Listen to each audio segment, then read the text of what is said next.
Yeah, rest in peace, Joe Ely, ladies and gentlemen. The last time I was in Santa Fe was opening up for him, and I don't know if y'all are familiar with his work, but Texas legend. And this whole time that I'm up here on stage, I can't help but be thinking about him.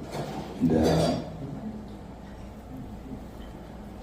the first show that he and I played together, we were together for, I think it was a 4 or 5 week run from Texas out to the coast here out west, and our first night together was in Santa Fe, and I think our second night together was out in San Diego, and then it was in like Orange County, and then we went up the coast. But the first night he came up to me while I was sound checking because we did not know one another, and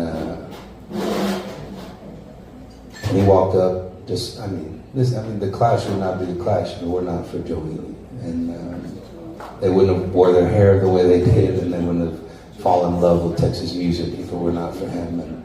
And I'm doing my sound check just alone, and here comes Joe Ely with his swagger and his walk, and I'm just shitting the brick.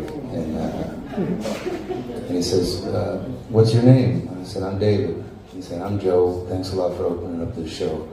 And I said, "Well, Mr. Ely, I'll be with you for the next 4 weeks." And he said, "Sounds great." And then the next night was in San Diego, and he was like, "Hey, what's your name?" "Thanks for opening up the show." I said, "I'm David." He said, "I'm Joe." And I said, "Mr. Ely, I'll be with you for the next 4 weeks. And the next night was in Orange County. "What's your name?" Thanks a lot for opening the show. I was like, "Okay, Joe," by this point. But by the end of the whole run, we, at that time he was drinking red wine, and at that time I was drinking Jameson, and we would book ourselves at the same hotel. He was traveling with a bandmate of his, Jeff Plankenhorn, who is still with us in Austin, and such a legend himself.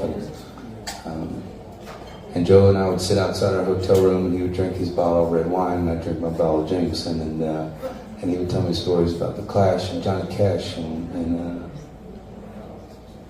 thanks for letting me share that story. I haven't really been able to process much about Joe Ely, because that was the first legend that was comfortable enough with taking me out. Although I'm not sure he knew who he was taking me out.